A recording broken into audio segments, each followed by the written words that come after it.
A Study in Magic by Books of Change. Chapter 43. The Invitation. Sirius Black, the Wizengamot declares you innocent of all charges. Remus sat limply in relief as the entire court stood up in thunderous applause. Sirius was also slumped into the defendant's chair like he couldn't prop himself up anymore. And no wonder, for Sirius was now finally free to take up the only thing that sustained him through the long, harrowing days and weeks of his exoneration process. Harry's invitation to his London home, which he'd extended to Sirius inside the Shrieking Shack.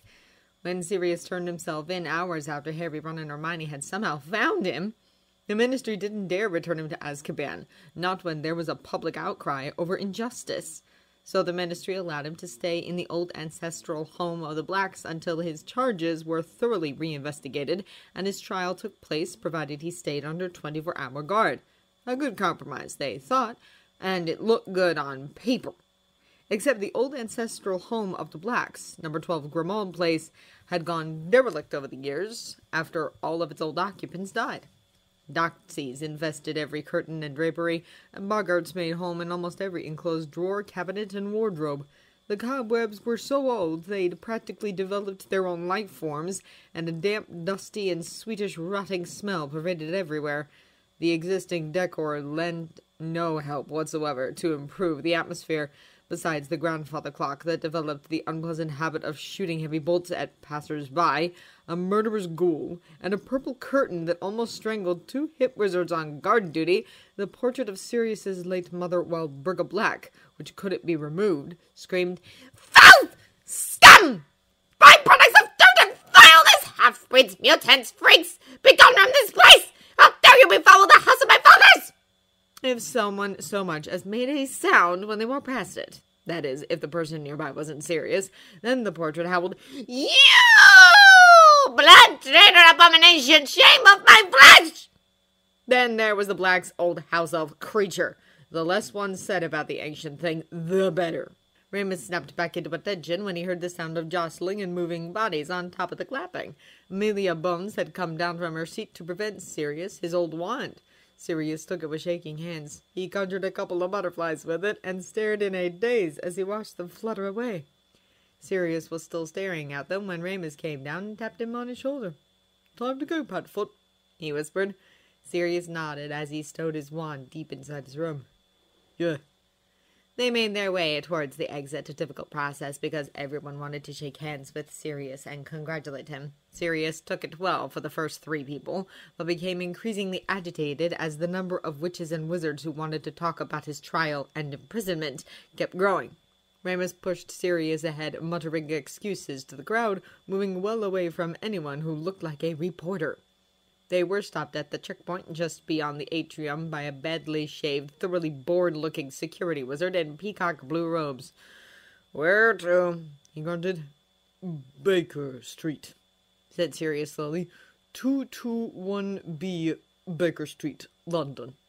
"That's Muggle London," said the security wizard, checking a long roll of parchment.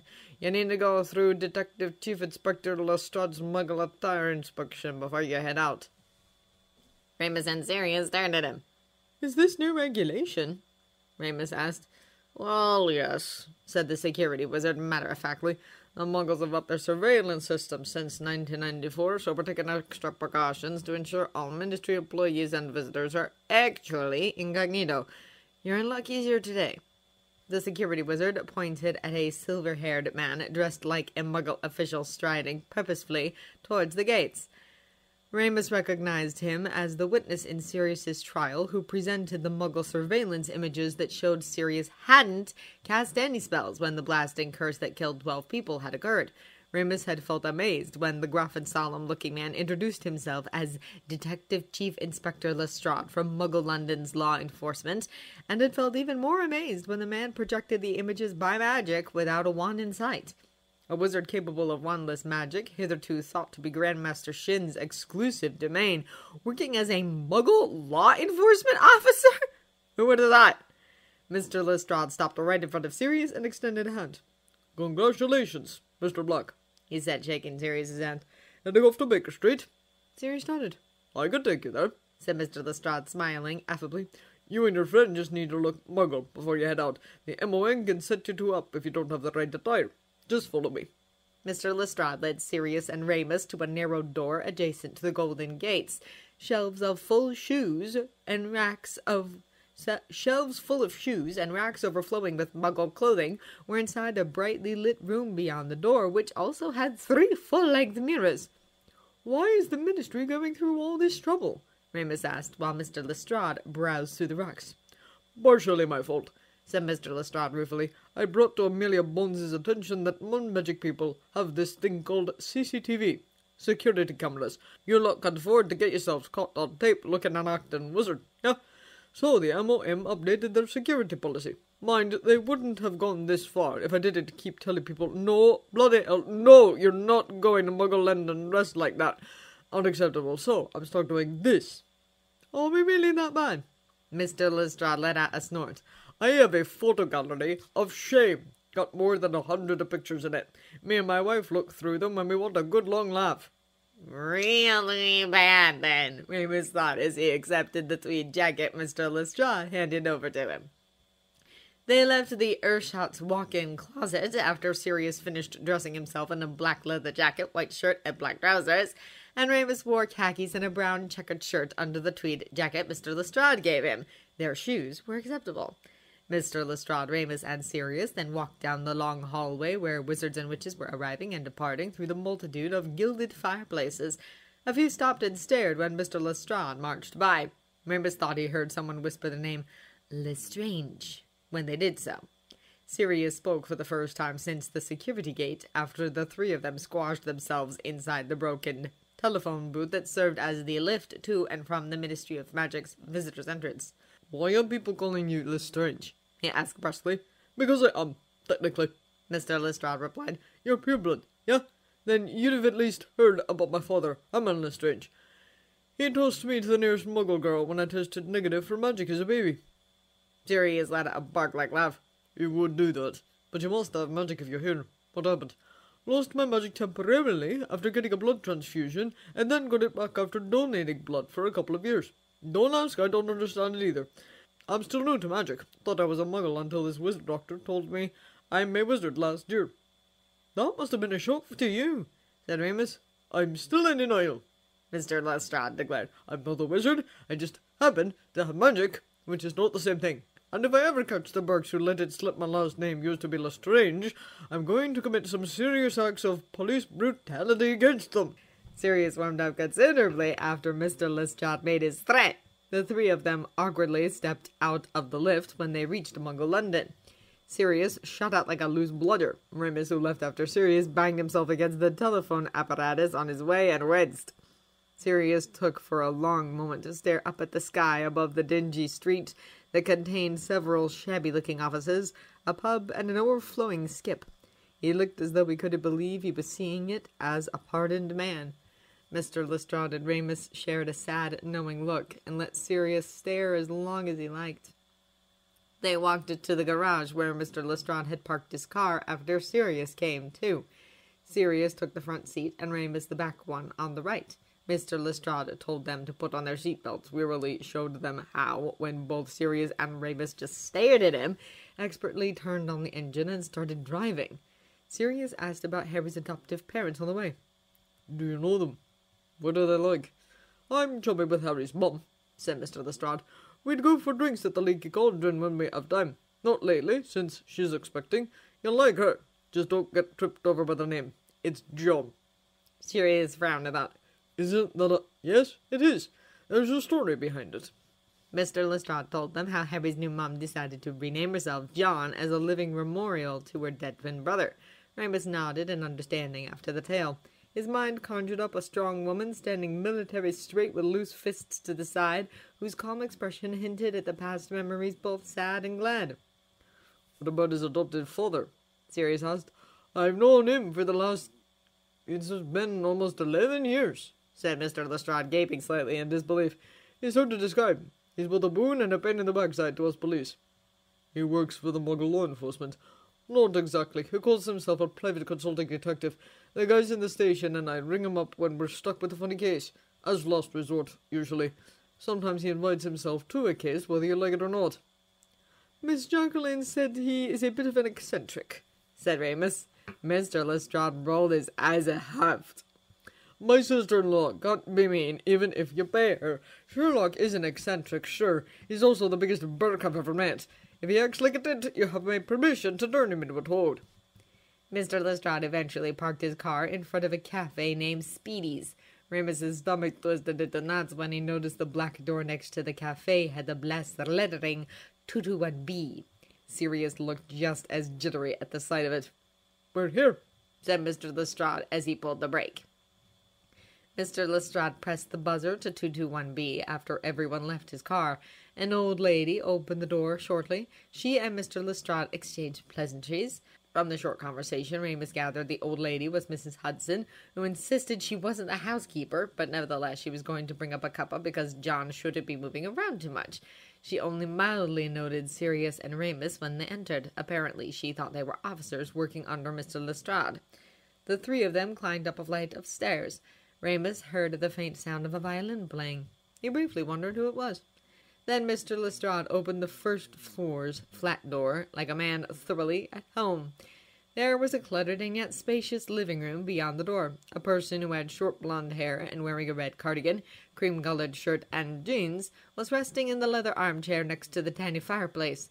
There was a noticeable swell around the person's abdomen, over which the cardigan stretched snugly. How was everyone doing? asked Mr. Lestrade, gesturing the person to remain sitting. The person stood up nevertheless. He's in a good mood. Been dancing on top of my new kidney for the last hour or so. I've been feeling like a beached whale deprived of tea. Isn't it okay to drink a cup or two? I'm not risking it, said the person firmly. Then to Sirius and Remus the person said, Hi, I'm John Watson. I hope Lestrade didn't colour-code you two. Remus only then realized that they were. Remus Lupin. Sirius Black, grunted Sirius. Welcome. Lovely to see you, said John, smiling cheerfully as she shook their hands. Please take a seat. Did Mrs. Hudson offer to make tea? Yes? Okay, then. John sat heavily back into the leather armchair. It was clear she was not used to the extra weight mostly distributed around the front. Remus gently prodded Sirius to sit on the red armchair across from John. Mr. Lestrade brought a chair from the kitchen, placed it next to the red armchair, and gestured Remus to sit in it. Remus did so whilst acutely feeling the charged and awkward air that was slowly encroaching upon him. That's Harry playing, said John, pointing at the ceiling after everyone took a seat. Sherlock's with him. Why aren't they coming down? Asked Mr. Lestrade. They can't hear us. I put a noise-cancelling paper charm on Harry's bedroom door. Sound can go inside out, but not outside in. Shouldn't it be the other way around? The one time we did, Harry used the fact we can't hear him to give up practicing. Mr. Lestrade grinned knowingly. But Sherlock figured it out the moment he saw his fingers, yeah? Said Mr. Lestrade. Harry did try to make the right indent marks on his fingertips, said John. But nope, it didn't pass Mr. Sherlock Icy Bloody Everything Holmes' inspection. Though you've made indent marks on your fingertips, you have failed to make corresponding marks under your chin. Your hands also lack the smell of rosin. Try harder. Sirius, Remus, and Mr. Lestrade chuckled over Harry's failure to be sneaky. Meanwhile, John did something with a small black device that looked a lot like a magical mobile phone. Whatever it was, John only used her thumb to do it. No, I just texted Sherlock and Harry. They should be here any moment now, said John after the last press. Immediately the violin playing stopped. A noisy scuffling sound came from the floor above. A thunderous pall of feet clattering down the stairs rang the flat. The footsteps stopped right behind the closed door for a moment. Then the door flew open, and a tall and lean man who had a mass of curly black hair, a long pale face, exotic cheekbones, and the most lavishly accentuated upper lip framed the doorway. The man's sharp, blue-gray eyes raked over Sirius and Remus. Then he nailed his intense stare on Sirius, pointed a finger at him, and started marching towards his direction. Sirius Black, the man pronounced. You must show me how an animagus transformation is done. John sighed heavily. Yep, great introduction. Ta, Sherlock. Why bother? Both of them know who I am already, said Mr. Holmes dismissively. More importantly, what is the difference between a regular human-animal transfiguration and an animagus transformation? Do you think differently when you're in your animal form for the latter? Is there one required for animagus transformation? I think not, because you've done it without one. Come on, speak up, man. Sirius closed his gaping mouth. Wait, what? He said weakly. Haven't you been listening? I've been asking you about animagus transformations, said Mr. Holmes, looking annoyed. How long did it take you to master the spell? When did you start training? What books did you reference? Remus noticed Harry waving at the doorway from the corner of his eye. Hello, Sirius. Hello, Professor Lupin, he piped. Pawed, Mr. Lestrade reminded them. Do it. If he's too annoying, you don't have to turn your back. As it happened, neither Sirius nor Remus transfigured Sherlock Holmes into a toad or some other animal, despite Mr. Lestrade's repeated exhortation that they do before he left. For one thing, Sherlock's introduction and consequent behavior seemed to assure Sirius that nothing he did could possibly make Harry lose his regard for him. As John Riley put it, almost every word that came out of Sherlock's mouth had a subtextual invitation to punch him in the face, and it was very hard to beat that level of rudeness. At any rate, letting Sherlock take over had the effect of drawing Sirius out of himself and give him and Harry something to do together, namely talking about the animagus spell. So the clothes simply meld into the transformation, but certain vital items may manifest as markings, said Sherlock, his eyes gleaming. Yep, like when James transformed into a stag, he had gold markings around the eyes where his glasses should be, said Sirius. Sherlock regarded Harry thoughtfully. You might consider getting laser eye surgery before attempting this. It wouldn't do to manifest such obvious markings if you want to be discreet. But what if I turn into a black-furred, green-eyed stag? asked Harry. Ugh, magical intuition! Sherlock spat like he was expunging something foul. I'll never get the hang of it! Sirius and Harry shared a grin as Sherlock ranted over the unreasonableness of magic. Remus smiled faintly at the proceeding from his vantage point at the sitting room table located between the twin windows. Now that Sirius had settled in and Mrs. Hudson had delivered the tea as promised, Remus was able to take in his surroundings. The decor was eccentric as the man who lived here. The lamp hanging on the wall between the windows looked like a bull's head wearing white earmuffs. A yellow smiley face was painted on the adjacent wall. A skull poster adorned the same wall as the smiley face, and a real human skull was sitting on the mantelpiece. Other odds and ends, like Arabic oil lamps and Chinese calligraphy in stones, were sitting on the shelves behind him, and a bundle of red chili peppers were hanging on the kitchen doorpost. You're taking him very well, John remarked from the other side of the table. Well, he seems to be doing Sirius a lot of good, said Remus, cradling his teacup. John smiled. Oddly enough, yeah, he is. It's a bit hard to stay inside your head when someone whose ego is as big as a black hole rolls into your personal space. Remus tried very hard not to laugh. Most would stay clear out of the way. Normally, yes, but I don't think he's ready for that yet, said John lightly before turning somber. So, from a scale of 1 to 10, how wretched has he been? Remus felt the smile on his face fade. Your scale sounds a bit biased, he deflected. You know you give away a lot just from saying that, said John shrewdly. I can tell he hasn't been sleeping much, and his eating habits are still way out of whack. And the whole reinvestigation and exoneration process took, 3 months? That's a long time to wait alone in house arrest, even if you sort of kind of know the outcome. I also wonder how he is now, after being rendered incapable of feeling anything positive for 12 years. The possible pathology alone gives me shivers. So where is he on the scale? Remus looked down at his teacup. I think he's been hoping to feel something once he meets Harry. Everything just feels flat, yeah? He tries to act normal when I come to visit, and he does as long as I don't stay too long. But if the visit goes longer than 20 minutes, he just runs out of steam, said John understandingly. You've got your work cut out for him. Remus said nothing as he pondered the depths of his teacup. It's good you get making contact, said John. That would have assured him a lot. Did he get Harry's letters? Yes, said Remus, looking up. Those weekly invite reminders really helped. Kept him from staying in a dark place for too long. It's always good to know someone remembers you, said John sagely. You know, I've been thinking, Harry really needs a wizard godfather. Possibly a squad of them if you have any idea what he sometimes gets himself into. We can do most of the parenting, but there's stuff we simply can't do. Like, I'd love to go to the Quidditch World Cup with him, but it'll take a very special clause to let me go. So why don't you three go and have some bonding time? I don't mind buying the tickets. Remus felt his heart leap. I couldn't possibly just take some videos for me to watch later, said John, grinning. I really, really want to see what the Quidditch match is like. I've been asking Snape to take videos for the last 3 freaking years, but the bastard refuses to take them. Please be more reasonable. Remus was momentarily derailed at the idea John was even in speaking terms with Snape. With any reason, a woman this lovely could probably manage it. Like Lily had. Yes, of course, he stammered.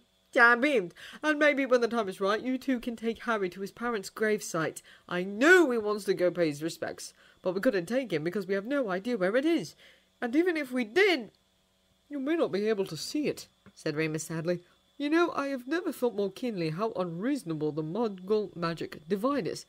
We're a bit of an exception, if I were honest, said John, smiling wryly. But for now, let's work with what we have. Just then a noisy scraping and rustling movement came from the other side of the living room.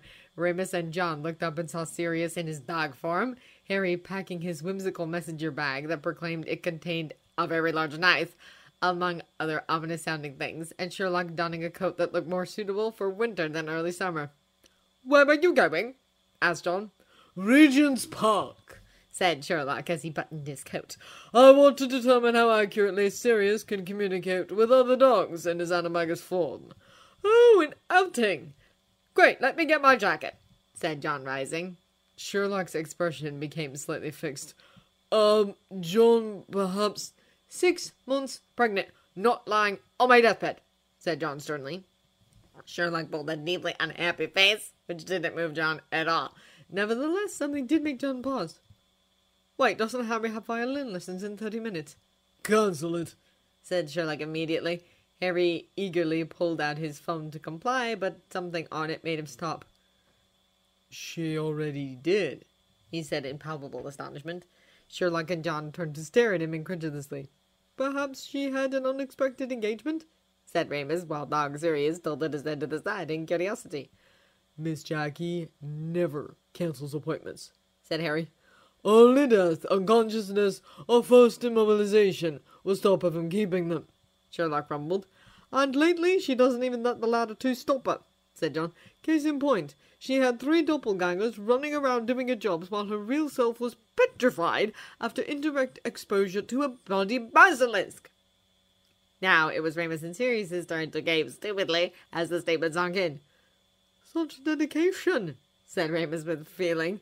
"Bloody boneheaded stubbornness, that's what I call it," John growled whilst texting. "Jack, what's going on?"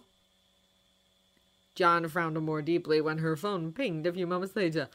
"The number you're trying to reach is temporarily out of service. Jack, where the hell are you?" Dr. Robert Ransom, more widely known as Robert D. Jew, was well known for his skills as a surgeon and alarmingly accurate insight into people, as well as his disinclination to do anything uplifting with the latter knowledge unless a patient was involved. Since his return from a prolonged stay in Great Britain, many noticed the gift that made him famous became even more acute. Just recently, he successfully operated on the key witness of a shooting case who had a bullet lodged in his brain in such a way all the other doctors threw their hands up in defeat and made the district court temporarily move quarters and hold session in the witness's hospital room. The witness survived the operation and his prognosis was excellent. As one reporter put it, Dr. Jew's skills were practically witchcraft. However, those who were in the know, those who worked closely with Dr. Jew, knew that even the knowledge that he had succeeded where all the others had failed, and that the medical community had re-embraced him again, was insufficient to rouse him from the state of gloom he'd fallen into since his return. "You're not asking me about my well-being because you care about it," said Robert tonelessly when his director asked how he was doing. "You're asking me because you're wondering how my current state has affected my performance. Don't worry, it's not going down." Questionably altruistic motives aside, the director had good reasons to ask about Robert's well-being. When not in the operating theater, Robert was listless and silent, often found staring sadly out of a window. If one were to ask his friend Tim, he would have said the only time Robert was this devastated was when he returned from Europe many years ago after breaking up with his first and only girlfriend, or fiancée. On this particular day, across the Atlantic, the Wizarding World was celebrating justice belatedly served, while in the USA the day had been shaping up no different than the others. Just another end of a long shift at the hospital and a very morose Robert Jew. Then his cell phone rang. His colleagues were far more surprised at the fact that he had a cell phone than at the fact he was talking to someone on a cell phone, because Robert was infamous for his resistance towards electronics. They therefore weren't paying attention to the first part of the conversation. By the time they thought to eavesdrop, Robert was already beyond hearing range. "Hello, Robert," said a soft voice. Robert's expression transformed the moment he recognized the voice. His face beheld a mixture of terrible sadness and desperate hope. "Hi, Jacqueline," he said croakingly. "I wanted to apologize," said Jacqueline, "for cutting you off so suddenly. A friend of mine pointed out that, abruptness aside, you didn't act inappropriately, considering the facts. It was I who reacted badly. I'm sorry." Robert let out a mirthless chuckle. "It's all right. I'm always awkward." "Can I hire you again?" Robert swallowed dry mouth several times. He looked as though he was on the verge of saying something he knew he shouldn't say. "That would be very appropriate now, would it?" he whispered. "No," said Jacqueline quietly. "But I talk to you?" "In person?" "Yes." "Where are you? Where can I meet you?" asked Robert as he walked swiftly down the hall. "I'm in front of a Bayside restaurant called Harris Crab House." "You're an MD?" "I had a sudden urge for Chesapeake blue crab," said Jacqueline slyly. Robert broke into a wide smile. "I'll be there in 15 minutes," he promised. "Okay. See you soon."